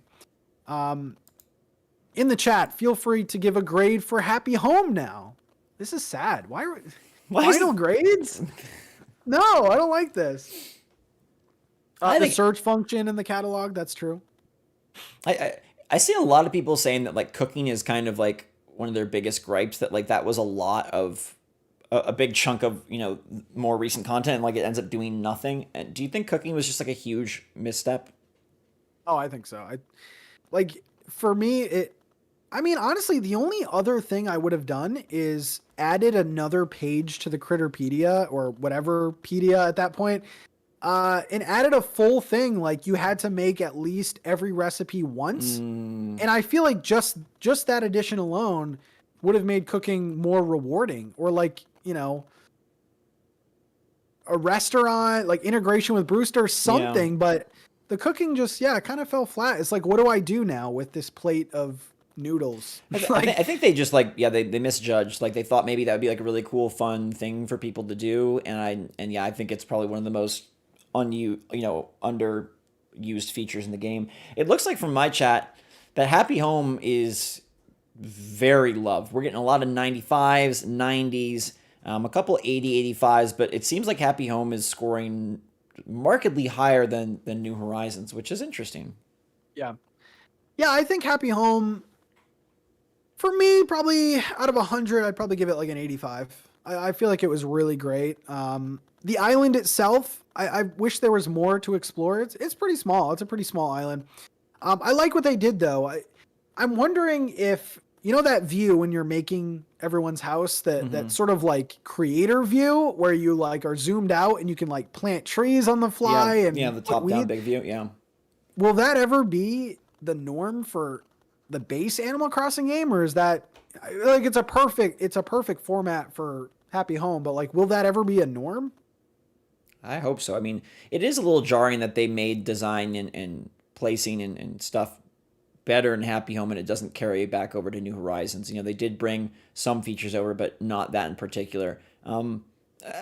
Happy Home for me is such a great extra. I mean, the price point, whether you're part of the expansion pack or not, I think is very fair. I think there's a lot of content to have. I've seen some people say in my chat that it's repetitive after you build all the homes or after you build 40 homes, but like it's $25. You know, I'm going to pay more to go see Batman this weekend. So like it's $25 and you got 20, 30, 40 homes or whatever. Like that's pretty darn good. I think it fulfills its purpose very nicely, and it does. Like that was super smart. That's Nintendo doubling down on what they noticed the community loving about the game, the design features. You know, they did allow some things like roommates that were big wishes for the main game that we never could see on our island. I think a next Animal Crossing should have a fully explorable archipelago. You don't just teleport around, but like as you were saying, more areas that you could kind of explore and see everyone hanging out. I think that's gotta be the direction this game goes, right? It's gotta be a more linked and integrated. I mean, they're saying Pokemon Scarlet and Violet is a seamless open world. You're not going to be loading between areas. That's got to be Animal Crossing. That's got to be what comes next. Yeah. My favorite thing about Happy Home is, and like people were saying like, oh, it's repetitive. I think the beauty of Happy Home is that we can bring what we learned and some of those features over to our island, because if you guys played on the 3DS, Happy Home Academy, that was a separate game and had zero to do with your New Leaf file. So imagine Happy Home Paradise as a separate game. The fact that we can go home, redo our villager houses, add in walls and control lighting in our own houses. I think that's where Happy Home shines for me. The storyline with Happy Home is really cute. I love the payoff at the end. I feel like we can spoil it, but I won't. Just every little, the catalog of items. And I think if we look back to 2.0 and Happy Home, the reason why we have so many items in the game now is Happy Home. There's no way around that. So yeah, bringing it into our main game is the beauty of it. I mean, designing villager houses, that was like the biggest complaint I feel early game with people. It's like, man, I love this villager, but their house looks like a dumpster, so I don't want them anymore. But now Happy Home, you can make it look whatever, however you want. So that part was genius. That for me was like the cherry on top. But I think it's probably about an 85 for me.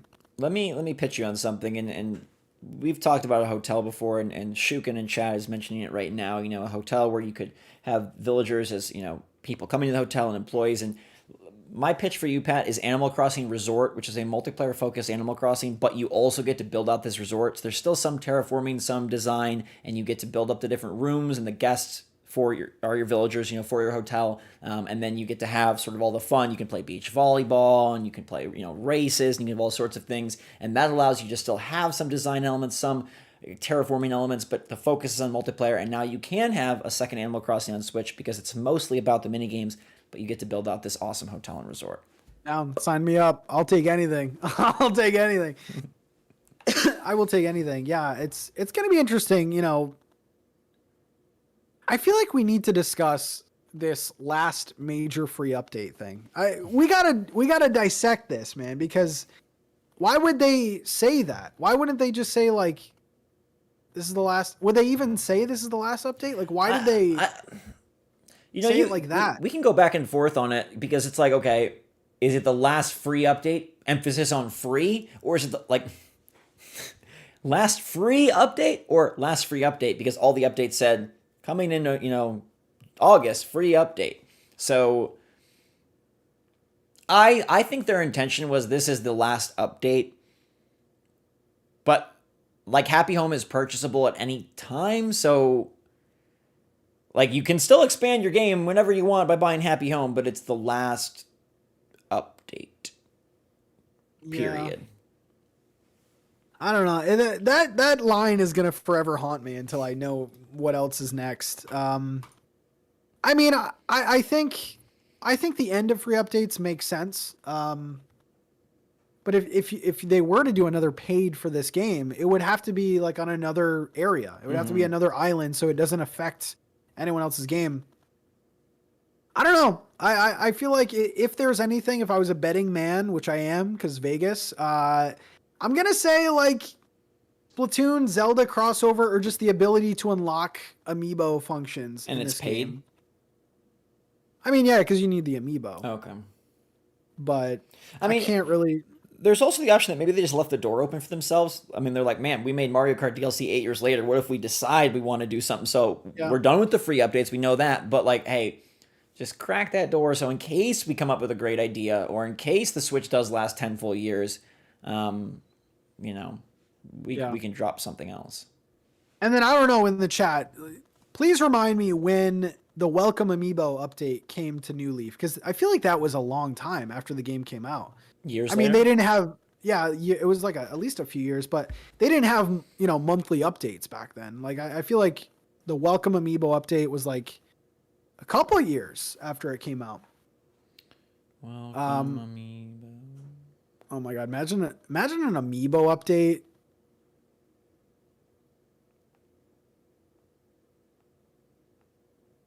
Fall 2016. Okay. Yeah, right. November 2016, and the game initially came out well before that, right? Can you imagine, Zach, the ability to just any Amiibo you have, scan them in, they show up at your campsite or something, and oh my God, like a Samus thing. I don't know, like that would be ultimate for me. It would be pretty great, and it's easy. I mean, these things. Oh, 2012. So it was 4 years later.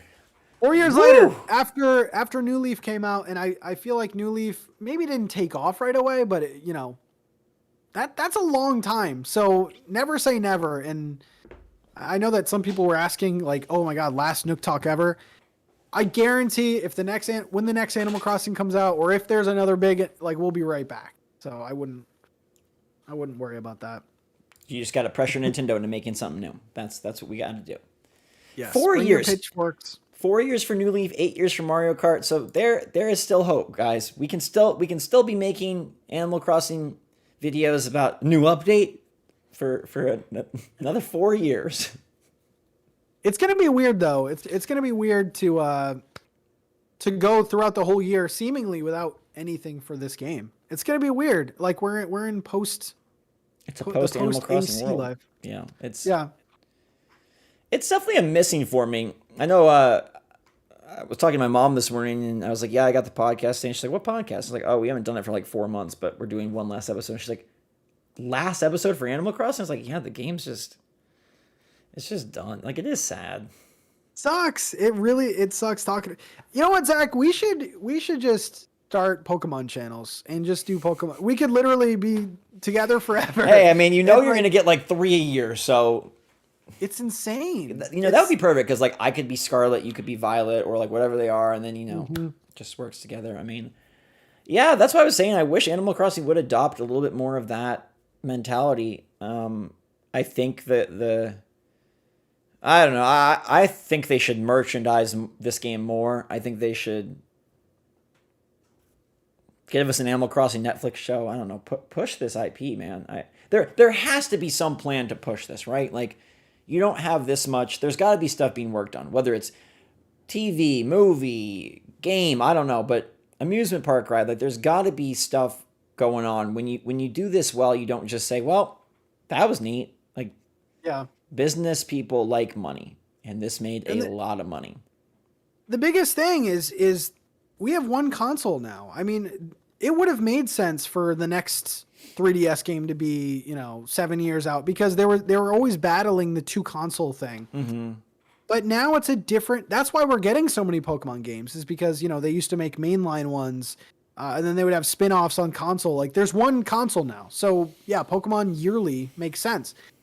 I feel like Animal Crossing doesn't go that extreme, but I don't think we're waiting another 7 years for the next mainline. I mean, it'd be weird to have two Animal Crossing on one console, but yeah, I don't see 7 years. I hope I would. That would be great, man. That would really be great. All in all, like, phenomenal game. New Horizons, fantastic time. Even though it ended shorter than we would have liked, like, all that stuff was so fun. The show was so fun. I wanted to say that my favorite moment, though, was the unlisted episode where I just got just spanked and destroyed and made to sound clueless, and then lo and behold, 2.0 came out. That was such a great moment. Wait, what episode? The unlisted episode. Wait, there was the only unlisted episode was like 13. Oh! I thought you were talking about the Abdallah episode. The Abdallah episode. I loved that episode. I was like a scared child, and my parents were fighting. No, Abdallah's an old school guy, okay? Abdallah is an old school guy. So old school that he didn't understand how Animal Crossing was going to work, I guess. Listen, he was thinking like a businessman. He had his suit on. And so were we, that this game is making a ton of money. There's a lot more coming for this game that makes a ton of money. Dude, I think that just... Go ahead. What? I was just going to say, I haven't been in high school since 2008, but that was a day where I felt like I was in school again. And not because I was being educated, but because he came with a lesson plan. Yeah. And we just... You know what, though? I feel like we had less... I feel like the show started with a lot of guests, including Zach. Zach was a guest 2 times. But I gotta say, man, the guests that we had on here were excellent. We had Crunchy on here. We had Chase on here. Kang. Kay was on. Like, we had a lot of good guests. And I feel like, when Bobby and I started this show, we wanted all the major players in the Animal Crossing space to be on here because it was so fun. Mm-hmm. And we'll go back to Abdallah. It was so fun because Zach and I were hopeful, like, this is going to happen. This is going to happen. And then, like, to have Abdallah on and be like, guys, don't be, you're little idiots. Like, it was fun to get people on and, like, share, people's opinions, because no one knew what was going on. It was brand new.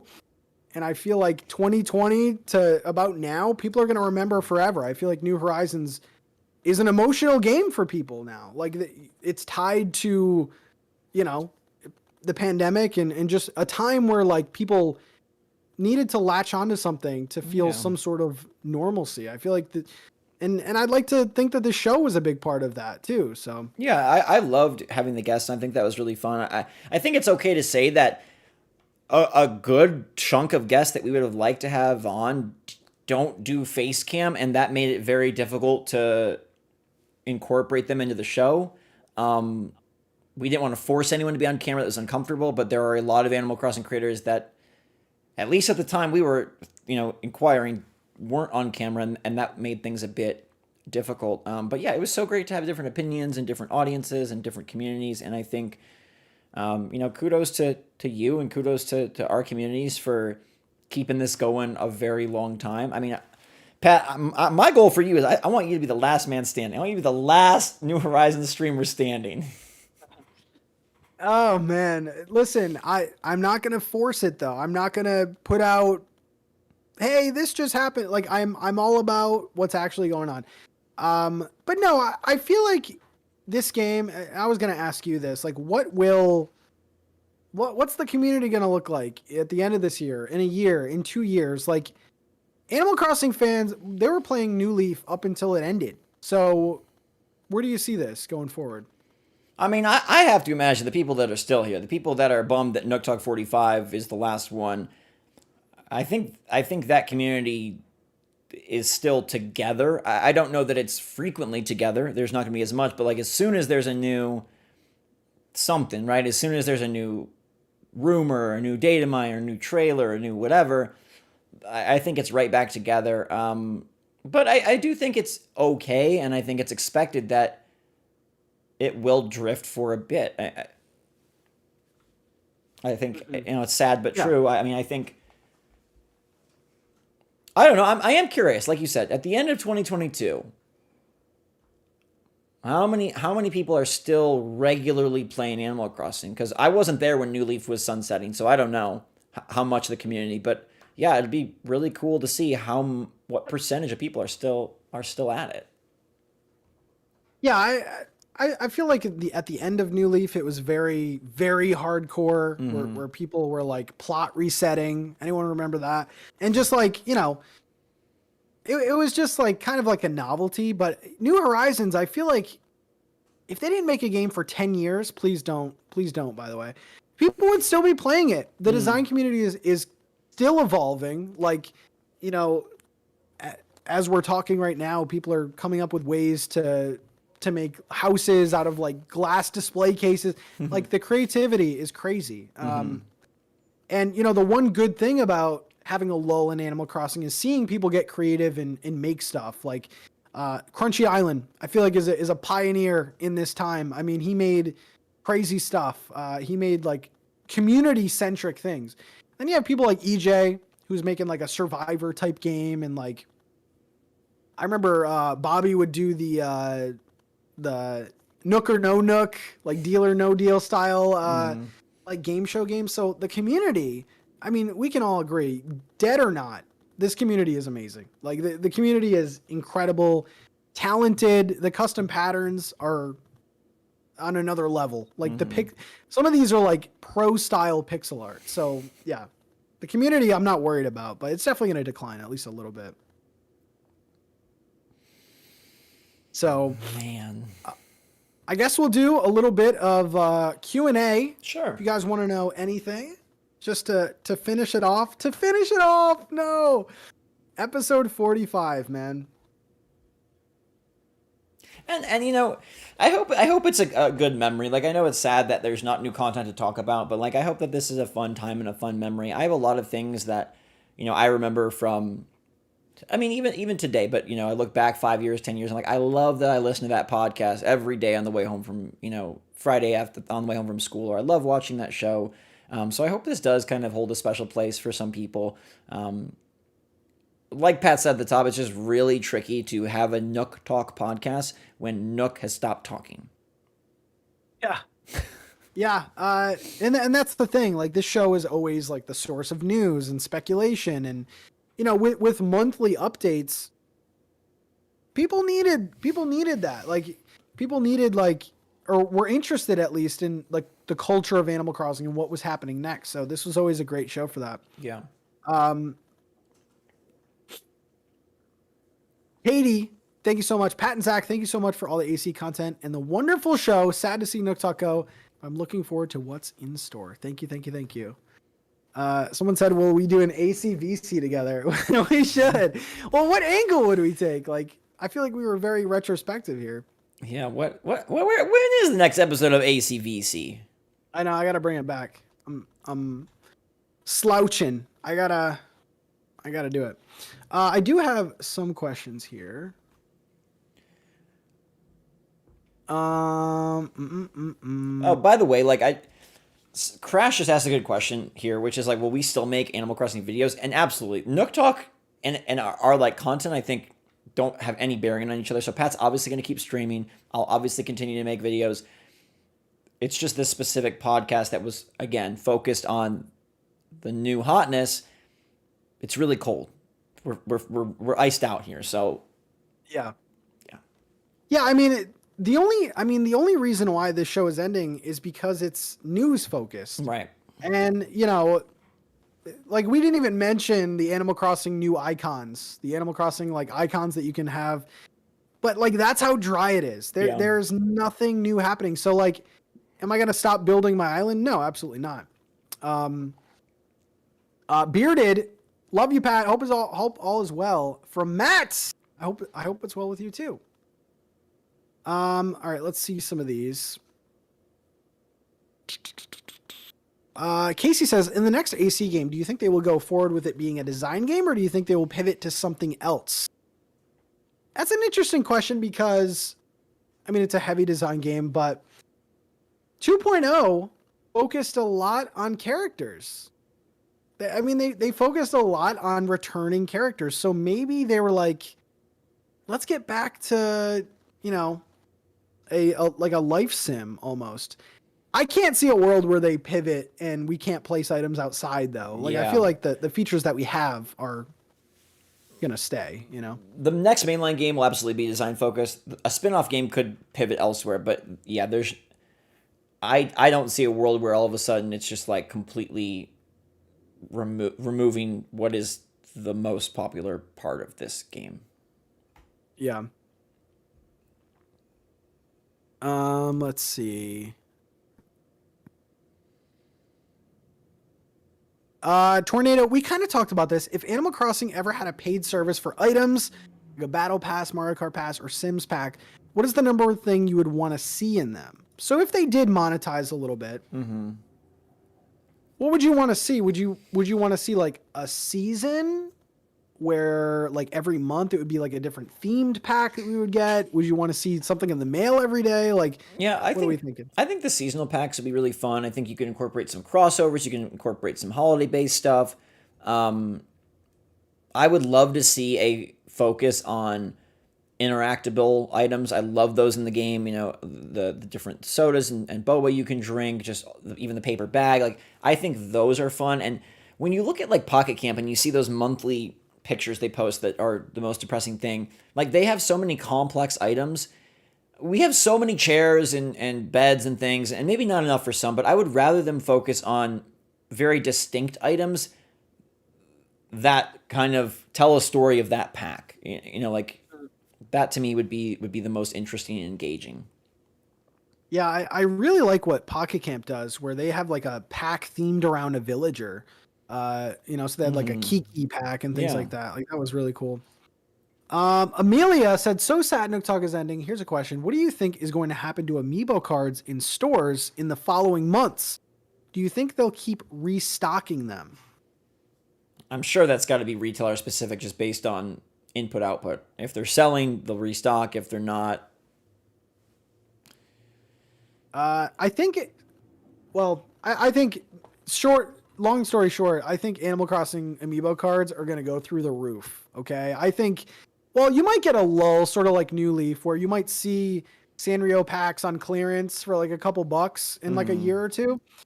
But everyone is going to want those cards again when the next Animal Crossing comes out. And they probably will re-release these cards. But man, if you want Amiibo cards, now is probably the perfect, if you can find them, because they're still hard to find. man, they really did just. They could have stretched the Amiibo cards out. They could have stretched Happy Home. It is interesting that they just poured it on. They just. I mean, maybe from their standpoint, they also kind of utilized that as a major fall release. Last year was pretty light in terms of Nintendo's new big fall games, and so maybe it was just like, hey, let's do it all. Let's just make Animal Crossing fresh again. Yeah, honestly, in the future, I hope that they add more functionality to Amiibo cards. I mean, if they even will have Amiibo cards, I don't know. I don't know where we're at. Will they have Amiibo readers? Like, it was pretty Amiibo centric for 2.0 and even the game itself. But okay, Pear Bear, do you think Nintendo listens to / will lean into feedback from content creators at all when it comes to the next game? Love you guys. By lean into feedback, do you mean pay attention or actually ask? Because if it's the latter, they will absolutely not. No, they won't ask. Okay. Now, there's evidence that they do listen, or we would think that they listen.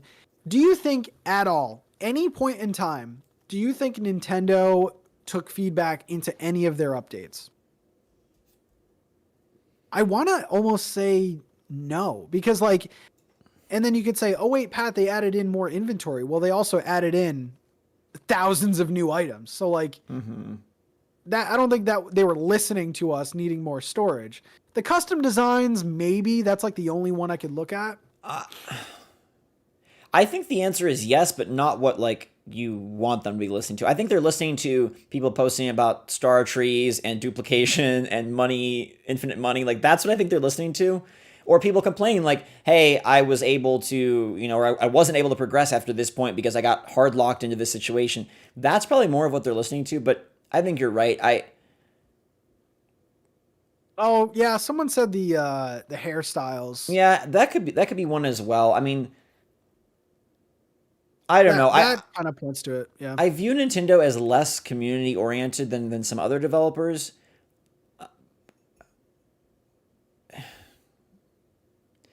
Okay, let's just say this. They weren't listening as much as people probably think. Yeah, they have to be paying attention. They're not oblivious. But at the same time, outside of the hairstyle thing, I think they kind of had their plan and their picks, and they kind of just went with it. I don't think they were... Yeah, I don't think so. Yeah. Listen, we got a question. What was your favorite moment from covering Animal Crossing? Favorite moments you've had in the game? Favorite?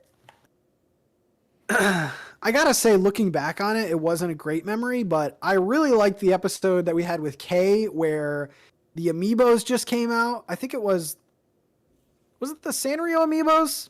And like, I showed up there and they didn't have my order. They gave it to someone else. But like, just those little moments of like big things happening in the community and then just sitting here and talking about it. That was a good one. Man, I gotta say that the 2.0 trailer, you can't beat it. The 2.0 direct. I think the lead up to the direct might have, I mean, the 2.0 direct was amazing, but the lead up, like knowing it was coming, knowing that they were going to like double down. And then for me personally, like, you know, we always pick on each other, but Pat being like, I think it's going to be 90% Brewster or whatever you said. It's going to be a couple minutes long. And I was like, no, they're doing everything. Like that was super fun. I mean, there wasn't a dull moment because even in the dull moments, like it was very fun to speculate and hypothesize and hope. And really like from episode 41 to 44, it was just super fun. It's only now that it's a bummer. Yeah. Yeah. It just all kind of came to a halt. Yeah. Yeah, I mean, and then there's just there's all sorts of amazing moments throughout New Horizons, like, you know, different updates happening, crunchy races. Those were great. The freaking picks of the year, Zach with Sanrio. Zach put out a video basically saying Sanrio is unlocked in New Horizons, like it will be unlocked. You'll get all the characters. And I was watching it thinking, Zach, what are you doing? You're setting yourself up here. And lo and behold, they were added. That was like amazing. And then from me, my little victory was warp pipes. Who, like, come on, man. That was good. The warp pipes. That was really good. What the heck? The warp pipes, man. As soon as I saw that, I was like, there's no way. But yeah, I mean, just to end it off, because we are towards the end. I know we don't want to end, but this show was started with someone that is no longer here. Mr. Bobby Pauls, the Nintendo guru. And I gotta say, man, like the show ending, and I put this over on Twitter, it sucks because it's news centric and there's no more news, but it's also the last bit of Bobby that I personally have. I mean, listen, he has a channel, you can go watch thousands of hours, but like this was the last project that we had, and we collaborated for 3-4 years before that. So it's sad in that regard. And I don't know about you, Zach. I mean, I think I could speak for everyone here. Like there's definitely like an emptiness, you know, there's an emptiness as all the great moments in Animal Crossing. I feel like, you know, losing him and things like that, like there's definitely like an emptiness in the community. But I just want to say thank you to Zach, because literally, you know, Bobby and I got into whatever we got into, but Zach messaged me like the same day and said, listen, I want to keep the show going. Bring me on. And like, that was, I think, the turning point for the show. Like that was like episode 13 or something. And here we are 45. So yes. Thank you, Zachariah. You're very welcome. It was a pleasure. And, you know, there were times where we were like, how are we going to continue? During that lull before 2.0, we were like, what do we do? And so, like, frankly, the fact that we got this far, I think is kind of a victory. Like, I think it's pretty darn cool. And I will say, like, I don't expect there to be anything. But if there was content, if there was Zelda Villagers, Splatoon Villagers, another paid DLC, we would absolutely be back. And I highly encourage you to watch Pat's streams if you're still looking for AC. You know, I do Good Morning Mario and Nintendo News every day. We definitely pepper Animal Crossing in. So there is still plenty of content to consume. And I hope that you continue to enjoy AC. You know, if you're still playing it, you're still loving it, that is fantastic. I don't think I mean, we gave it a 93 and a 91 or whatever. So I don't think there's any bad feelings about the game here. It just, their news has dried up. And so our time comes to a close. But like, look, like, again, it's not to say we won't do something else. It's not to say there won't be other videos. So it is the most, it's a superficial goodbye. So yeah. I mean, someone said, like, will you still be making content when the next Animal Crossing comes out? I will literally, if I'm not, I literally will come back for Animal Crossing. If there's anything within the next 5 years that make me stop doing this, I will come back for Animal Crossing. There's no way. DJ says, will you guys do any collabs in the future? I know you have your own platforms, but we all love you guys together. Love you guys. So here's the thing. I want to be honest about this. I would love to work with Zach. Before the collab with Zach and I meeting in Animal Crossing, Zach was one of the channels that I was like, bro, this guy is like, he knows what he's doing. Like, if you're a Nintendo gamer fan, SwitchForce, you're subscribed to SwitchForce. I just wholeheartedly think so. So I would love to work with Zach. I've said, Zach, let's start we can start another show or whatever. If it fits with what we're doing, then it fits. But if not, I'm sure we'll do something. Whether it's like a prediction video or some E3 thing, I don't know. We'll just break it in Nintendo and see if they're working on the new game for you guys. Yeah.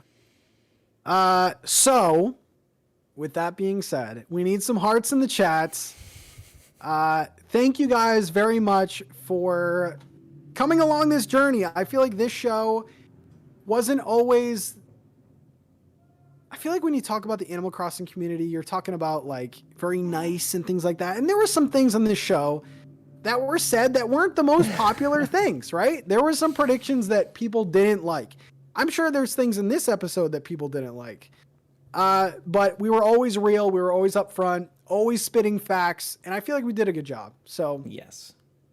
I think you all did a good job as well. You showed up, you were here, you were regular, and the show grew. I mean, there were times when NookTalk was, I don't remember specifically, but a fourth, a fifth of what it is now, and that's fantastic.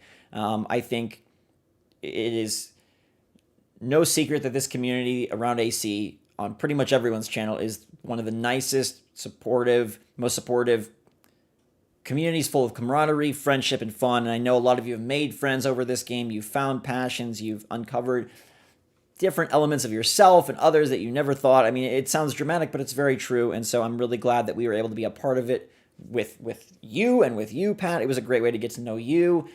Again, like Pat mentioned, when I was a guest on this show, I was like, I mean, I knew you. We did the whole like clean up my campsite thing, but I didn't know you. And then we got to meet in real life. So there's a really eloquent storyline around this whole show that I think I'll always remember and always be very grateful for. Yeah.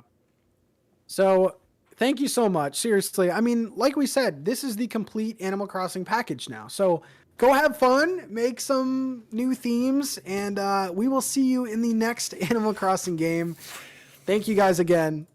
Have a good night. One more update. We'll be back. If there's an update, we'll be back. Yeah. Promise. For sure.